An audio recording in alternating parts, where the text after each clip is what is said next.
आदिवासी शब्द आदि और वासी इन दो शब्दों से मिलकर बना है, जिसका अर्थ मूल निवासी होता है। 2011 की जनगणना के अनुसार भारत में 8.6% आबादी आदिवासियों की है। भारत में सदियों से आदिवासी लोग रहते आए हैं और समय समय पर भारत पर कई विदेशी आक्रांताओं ने आक्रमण किए और इन आक्रमणों का सामना भारतीयों ने किया। आज हम इस वीडियो में 10 आदिवासी महापुरुषों के बारे में जानेंगे जिन्होंने भारतीय इतिहास में जगह बनाई।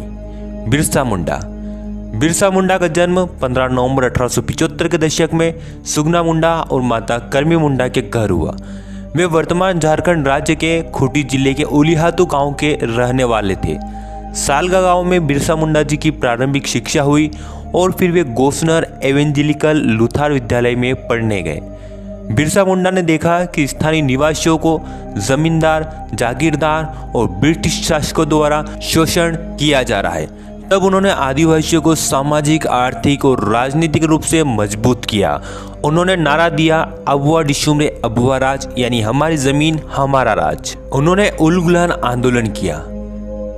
दिनांक 1 अक्टूबर 1894 को बिरसा मुंडा ने अंग्रेजों के विरुद्ध लगान माफी के लिए आंदोलन किया। 1895 में उन्हें गिरफ्तार कर हजारीबाग केंद्रीय कारागार में 2 साल के लिए रखा।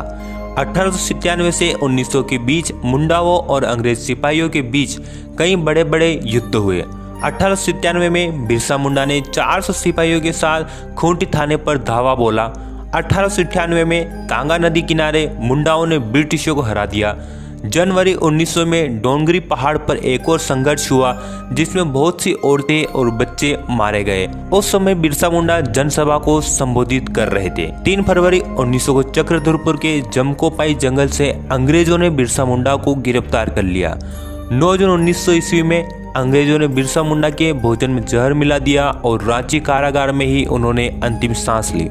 संग्राम शाह गोंड वंश के सबसे शक्तिशाली एवं प्रतापी शासक संग्राम शाह थे। उन्होंने 52 गढ़ों पर अपना स्वामित्व स्थापित किया था। नरसिंहपुर जिले के चौरागढ़ किले का निर्माण संग्राम शाह ने ही कराया था। संग्राम शाह के राज्य में 70,000 गांव शामिल थे। संग्राम शाह कला और साहित्य के संरक्षक के रूप में जाने जाते रहे। उन्होंने राजरत्नमाला लिखी। संग्राम शाह के बेटे का नाम दलपत शाह था। दलपत शाह और चंदेल राजकुमारी दुर्गावती आपस में शादी करना चाहते थे, पर दुर्गावती के पिता किरत सिंह को यह मंजूर नहीं था। तब संग्राम शाह और दलपत शाह ने महोबा के राजा किरत सिंह के विरुद्ध युद्ध छेड़ा और वे विजय रहे। फिर दलपत शाह और दुर्गावती का विवाह हुआ। राणा पुंजा भोमट के राणा पुंजा भील का जन्म दुद्दा होलंकी और केरी बाई के घर मेरपुर में हुआ।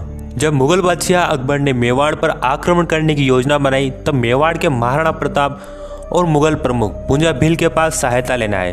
तब पुंजा भील ने मेवाड़ के महाराणा प्रताप का साथ दिया। हल्दी घाटी के युद्ध में पुंजा भील के नेतृत्व में भीलों ने गुरिल्ला युद्ध नीति अपनाई और इसी युद्ध नीति से ही हल्दी घाटी का युद्ध अनिर्णित रहा। महाराणा प्रताप ने पुंजा भील को राणा की उपाधि से नवाजा और मेवाड़ राज चिन्ह में स्थान दिया। आज पूरे भारत में राणा पुंजा भील के सम्मान में उनकी कई मूर्तियां स्थापित है। तिलका मांझी का जन्म 11 फरवरी 1750 को हुआ। वे पहले क्रांतिकारी थे जिन्होंने अंग्रेजों के विरुद्ध कार्य किया। 1771 से 1784 तक उन्होंने ब्रिटिश सत्ता के विरुद्ध लड़ाई लड़ी। साथ ही साथ स्थानीय सामंतों और महाजनों के विरुद्ध महत्वपूर्ण कार्य किए। 1778 में तिलका मांझी ने रामगढ़ कैंप से अंग्रेजों को खदेड़कर कैंप पर कब्जा कर लिया। 1784 में क्लीवलैंड को मार दिया। बाद में तिलका मांझी को गिरफ्तार कर उन्हें 4 घोड़ों से बांधकर घसीटते हुए भागलपुर लाया गया और यहीं उन्हें फांसी दे दी गई। बुद्धू भगत एक भारतीय स्वतंत्रता सेनानी थे। उन्होंने 1831 से 32 में ब्रिटिश शासन के खिलाफ कोल विद्रोह का नेतृत्व किया था। बुद्धू भगत के नेतृत्व में हजारों हथियारबंद आदिवासी योद्धाओं से अंग्रेज सरकार, जमींदार और जागीरदार कांप उठे थे। 1832 में बुद्धू भगत के अनुयायियों ने अंग्रेजों पर तीर धनुष, कुल्हाड़ी और तलवार से हमला बोल दिया। उस समय अंग्रेज सिलागई गांव आए थे। अंग्रेजों और आदिवासियों के बीच चले इस युद्ध में बुद्धू भगत के पुत्र हलदर भगत और गिरधर भगत मारे गए। बुद्धू भगत को अंग्रेजों ने पकड़ लिया और मार डाला। थलक्कल चंदू भारत के केरल राज्य में वायनाड जंगल क्षेत्र आदिवासी बाहुल्य क्षेत्र है। इसी क्षेत्र में थलक्कल चंदू एक आदिवासी प्रमुख थे और पजस्सी राजा के सबसे योग्य युद्ध नेता थे। ब्रिटिशों ने किसानों की कृषि उपज पर उच्च राजस्व तय किया। तब एडाचन कुंकुन ने एक चपड़ासी की हत्या कर दी क्योंकि वह कुरिया नामक आदिवासी जाति से धान की मांग कर रहा था।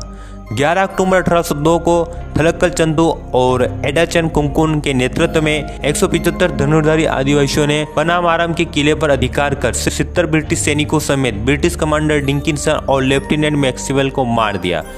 15 नवंबर 1805 को ब्रिटिश सेना ने थलक्कल चंदू को मार दिया और एडाचना कुंकुन ने आत्महत्या कर ली। एडाचना कुंकुन के नेतृत्व में 85 के सैनिकों ने हैदर अली और टिपू सुल्तान के विरुद्ध महत्वपूर्ण विद्रोह भी किया था। तात्या भील का जन्म 26 जनवरी 1842 को खंडवा के बगडोगा में हुआ था। तात्या भील ने 1878 से 89 के बीच ब्रिटिश जमींदार, सामंत, जागीरदारों और सेठ साहूकारों के विरुद्ध महत्वपूर्ण विद्रोह किया। अंग्रेजों ने तात्या भील को इंडियन रॉबिन हुड के रूप में वर्णित किया। तात्या भील को मामा कहकर पुकारा जाता था। तात्या भील को गिरफ्तार कर ब्रिटिशों ने जंजीरों में जकड़कर जबलपुर लाए। जबलपुर में उन्हें 19 अक्टूबर 1989 को फांसी की सजा सुनाई। तात्या भील की फांसी की सजा से ब्रिटिश सरकार भील विद्रोह के कारण डरी हुई थी, इसलिए ब्रिटिशों ने तात्या भील को फांसी देने के बाद उनका शरीर पाताल पानी रेलवे स्टेशन पर फेंक दिया। अब इसी स्थान पर तात्या भील की समाधि और मंदिर है। सभी ट्रेन इसी स्थान पर तात्या मामों के सम्मान में कुछ समय के लिए रुकती है। पाताल पानी रेलवे स्टेशन और भंवरकुआ चौराहा इंदौर का नामकरण आदिवासी जननायक तात्या भील के नाम पर रखा गया। जयपाल सिंह मुंडा का जन्म 3 जनवरी 1903 को चकरा बहनतोली रांची में हुआ। वे ऑक्सफोर्ड के सेंट जॉन्स कॉलेज में पढ़ने गए। उनका चयन भारतीय सिविल सेवा में हुआ। वह 1928 में एम्स्टर्डम में ओलंपिक हॉकी में उनकी कप्तानी में भारत को पहला स्वर्ण पदक मिला। 1938 जनवरी में वे आदिवासी महासभा के अध्यक्ष बने और एक अलग राज्य झारखंड की मांग रखी। उन्होंने संविधान सभा में भेदभावपूर्णता से देश के आदिवासियों के बारे में सकारात्मक ढंग से अपनी बात रखी। संविधान सभा में अनुसूचित जनजाति की जगह आदिवासियों को मूल निवासी आदिवासी करने की बात कही। जयपाल सिंह मुंडा ने सभी आदिवासियों के अधिकार की बात संविधान सभा में रखी। 20 मार्च 1970 को दिल्ली में जयपाल सिंह मुंडा की मृत्यु हुई। तिरोत सिंह खासी आदिवासियों के प्रमुख तिरोत सिंह का जन्म 1802 में हुआ। 1826 में यंदोबा की संधि की समाप्ति के बाद ब्रिटिशों ने ब्रह्मपुत्र नदी घाटी पर नियंत्रण पा लिया और धीरे धीरे खासी पहाड़ियों पर भी अधिकार जमाने के प्रयास में थे। ब्रिटिश खासी पहाड़ियों में एक सड़क बनाना चाहते थे, लेकिन खासी आदिवासियों ने तिरोत सिंह के नेतृत्व में 1828 में ब्रिटिशों के विरुद्ध विद्रोह किया। आदिवासी लोग तीर कमान, तलवार और ढाल से युद्ध कर रहे थे और अंग्रेजों के पास बंदूक और बारूद था। तब तिरोत सिंह और आदिवासियों ने गुरिल्ला युद्ध नीति अपनाई और यह युद्ध 4 साल तक चला। तिरोत सिंह को इस युद्ध में गोली लगी थी। तब वे गुफा में रुक गए, लेकिन एक धोखेबाज मुखिया ने ब्रिटिशों को रिश्वत के बदले तिरोत सिंह की गुप्त स्थान का पता बता दिया और जनवरी 1831 में अंग्रेजों ने तिरोत सिंह को पकड़ लिया। 17 जुलाई 1835 में उनका निधन हो गया। तिरोत सिंह की याद में मेघालय में हर साल राजकीय अवकाश रखा जाता है। सिद्धो कान्हो, चांद और भैरव 1855 से 56 के दौरान हुए संथाल विद्रोह का नेतृत्व एक आदिवासी परिवार कर रहा था, जिसमें 4 भाई सिद्धो, कान्हो, चांद और भैरव एवं 2 बहनें फूलो और जानो कर रहे थे। सिद्धो का जन्म 1815 में, कान्हो का 1820 में, चांद का 1825 में और भैरव का 1835 में हुआ। अंग्रेजों और स्थानीय जमींदारों के विरुद्ध संथाल आदिवासियों ने विद्रोह किया। संथाल विद्रोह का नारा था, करो या मरो, अंग्रेजों हमारी माटी छोड़ो। 30 जून 1855 में हजारों आदिवासियों ने अंग्रेजों के खिलाफ हथियार उठाए और अंग्रेजों और आदिवासियों के बीच भयानक युद्ध हुआ। लेकिन अंग्रेजों के आधुनिक हथियारों के सामने आदिवासियों के साधारण हथियार टिक नहीं पाए और लगभग 25,000 आदिवासी इस युद्ध में अपनी माटी के लिए शहीद हुए। 1855 में पंचकठिया नामक स्थान पर सिद्धो को फांसी हुई और भोगनाडी नामक स्थान पर कान्हो को फांसी हुई। फूलो और जानो दोनों बहनों ने अंग्रेजों के शिविर में घुसकर 21 अंग्रेजों को काट डाला था। इसी संघर्ष में लड़ते लड़ते वे दोनों बहनें अमर शहीद हो गई। उम्मीद है दोस्तों आपको यह वीडियो पसंद आया होगा। इस वीडियो को अधिक से अधिक लाइक और शेयर करें। आप कमेंट में बता सकते हैं आप किस टॉपिक पर वीडियो चाहते हैं। हमारे चैनल सब्सक्राइब कर ऑल नोटिफिकेशन चालू कर लीजिए और यदि आप हमारी मदद करना चाहते हैं तो हमारे चैनल ज्वाइन जरूर करें। आपका कीमती समय देकर वीडियो देखने के लिए बहुत बहुत धन्यवाद।